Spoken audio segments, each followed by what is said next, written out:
name's Courtney Ramsey and I'm a Senior Regional Manager for the Southern Region, and I'm a member of staff for the GRDC. Today I'm joined by Andrew Russell, who's the Chair of the Southern Panel and is a grower from Rutherglen in Victoria and often gets referred to as Russ. So Russ, I thought we might just kick off this conversation today, and can you tell me a little bit about what's your role on panel and why might somebody want to get involved as a panel member? Good question, Courtney. So the GRDC panels are set up as advisory groups for all of the investments that are put forward through GRDC, and it's a really good mechanism for ground truthing what those investments will look like for growers. So the panel is made up of primarily growers from across, in our case, the Southern Region, which is South Australia, Victoria and Tasmania. We also have research expertise and advisors on the panel. So we have a great deal of diversity, which gives the panel a great deal of strength in looking at all investments that come through so that we can give the best advice to investment managers in order to make those investments the best they can be for growers as an end result. Yeah, it's super important from a staff perspective of getting that advice from panel to ground truth things. Yeah. Russ, I don't know about you, I'm often on the road talking to growers, and they often ask about how does an idea become an investment? What are some of the things that you hear out on the road?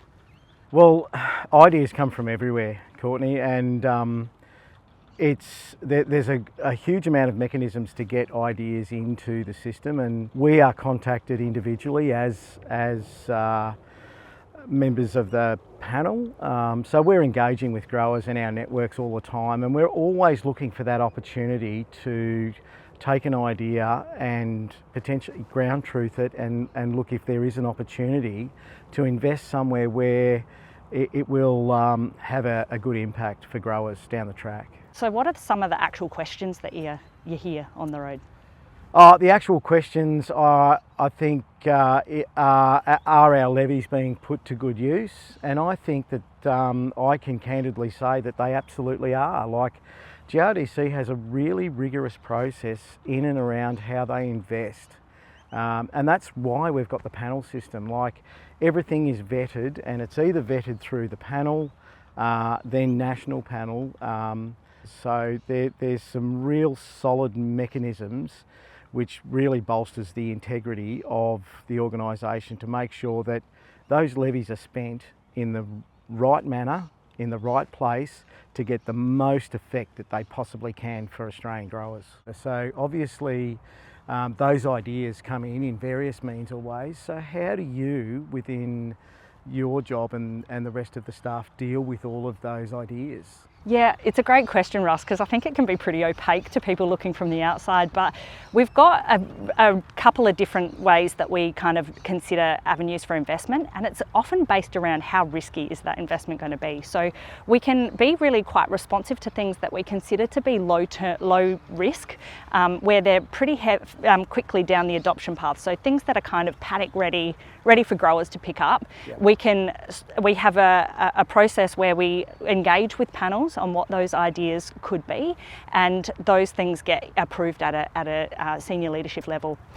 But when we're talking about the majority of our investment, the really big sums of money, there's a process that we go through where those ideas that come into GRDC, they get put forward to what's called a portfolio team. And that portfolio team is made up of a range of staff members, but also all of our panel members.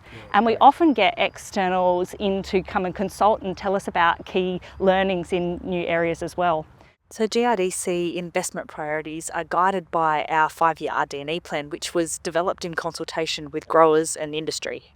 So when we've gone through that portfolio process, those portfolio teams are used to kind of prioritise. They don't rule anything in or out. What they'll do is say, this is really important and we want this to be the next cab off the ranks in terms of what you work up.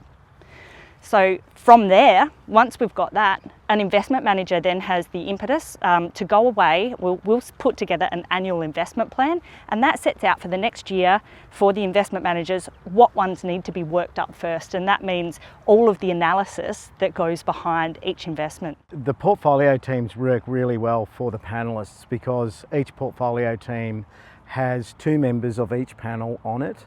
So there's a great deal of diversity and a great deal of different skill within those portfolio teams, which really adds a huge amount of value to that prioritisation, which is really good, coupled with staff. I don't think I really understand the amount of work in the background that happens before it gets to panel. Like, we've got a great job in that we get to read these great investments written up, but I know in some cases, Courts, it takes up to 6 months to write a paper. Yeah, I think that's a really important part, Russ, because also one investment manager sort of has the responsibility for working up a paper, but it's a team of people that goes into that behind the scenes. So we have people in an economics team that are trying to help us understand the benefit cost analysis of that investment, to really unpick our assumptions and make sure that they're correct around all of those things. We have an extension and adoption team that help us to design what those outputs might look like for growers, and a whole bunch of people. We've got communications teams, and then we've got investment managers with all of their individual disciplines and their background in science and understanding. So it's a really full perspective that we get. So that we can look at, trying to add as much value for every levy dollar that we spend, and turning that into $9 or $10 of investment. And I think when you look back, by the time we get to that stage, it's also had the oversight of our executive team to look at the strategic alignment of how that balances against our portfolio of investment as well. And then once it's gone through the panel stage, each of the regional panels, you all have a say, don't you? And then it goes up to the national panel, and then it has to look at, again, that strategic alignment piece as well before it gets and the MD sits in that, alongside all the executive and the regional panel chairs. We can't be clear enough about how it's so important that there is real alignment there, and if there isn't, then sometimes those papers have to go all the way back to the investment manager, and changes are made in order to appease and make sure that everybody's clearly happy that the investment's going to hit the mark. That's great. And one thing we often get asked, Russ, is do all of them pass the gate? Well, they don't, not at all. Yeah. And it's difficult as a panellist. Sometimes we do get papers put in front of us, and the panel don't see the value, and that's tough for some of those investment managers that have put a lot of time and effort in. But at the end of the day, it's all about looking at every investment, looking at where it's going to hit the mark for growers, and if it doesn't hit the mark, then it doesn't progress. And often, some of those investments will be changed. They'll take a different angle, maybe, or if there's no appetite, then they get shelved for the time. As you know, Russ, GRDC is one of 15 research and development corporations, and we're what's called a statutory authority. So that means that we have funds that come from our levy payers, and the majority comes from our levy payers, and they pay around 0.9% of the farm gate return. But it's also matched by government funding from taxpayer dollars. That means that we are responsible to the minister as well. So we're not a government department, but we're actually run as a government agency, which means we really have to operate with those principles of transparency and integrity.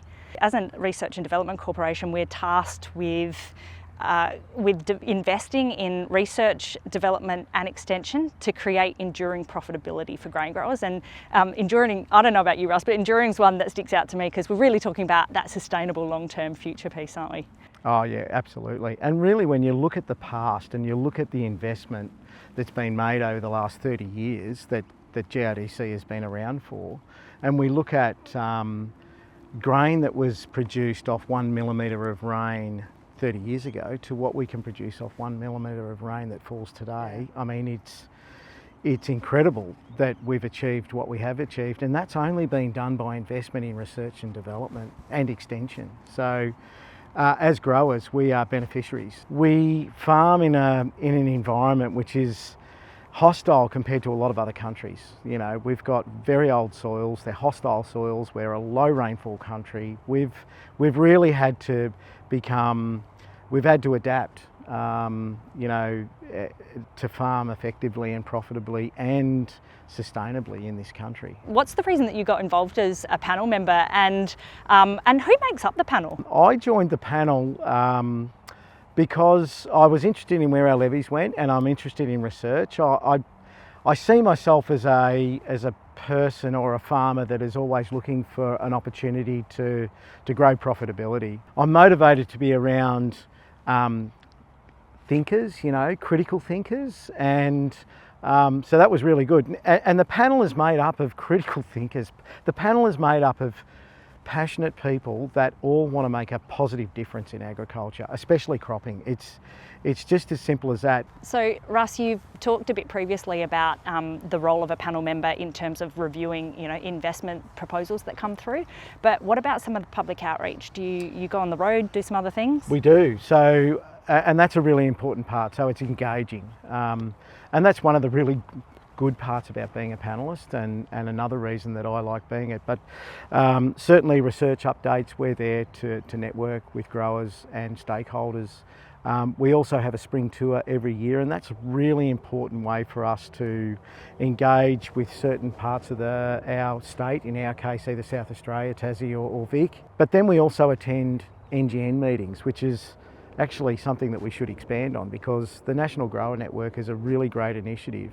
The National Grower Network is actually the network of people that we engage with. So it's not prescriptive of how we engage with people, but we do have one of our primary kind of stakeholder outreach styles is to run what we call is an NGN forum. So we'll go on the road and meet with growers where they're at, we're in the regions, in the locations where they live and work, so that we can hear firsthand about what those local challenges are. But it's a two-way exchange of information where we get to talk and give an overview of what GRDC is investing in on their behalf with their dollars, but also to hear firsthand how those things impact, how those challenges impact them on the ground, so that we can actually make good investments that are relevant for their areas. So it's when you bring those growers into the room, they talk about some of those, you know, local issues that they have. Yeah. It actually drives innovation and ideation, and that's where I get a real kick out of going to those events, because it's inspiring, it's good. I love them too, and we get so many ideas, so many of those ideas that are feeding into those really broad strategic areas of work that are going to be large programs of work, but we also get intel about things that we can do short-term responsive investments to that often see something happening on your back doorstep. So it's a really great leg in the door if you've got a burning issue to come and chat to us at those. Absolutely. So Russ, we've had a fair old chat about how the process actually works behind the scenes, and I guess at the end of the day, what we want growers to know is just that there's a great deal of rigour that goes into every investment that gets made by GRDC. Is that sort of your take home? I think, if anything, the integrity of the organisation and the checks and balances that are in place make me feel very comfortable as a grower, knowing that my levies and every other grower's levies are being spent properly. There's not a case of just spending money for the sake of spending it. That's definitely not the culture. The culture is that we spend money where there is an investment and that is fit for purpose. The one thing I do know as a grower is that we wouldn't survive without the support and research around us. So thanks for the chat. You're welcome, thank you.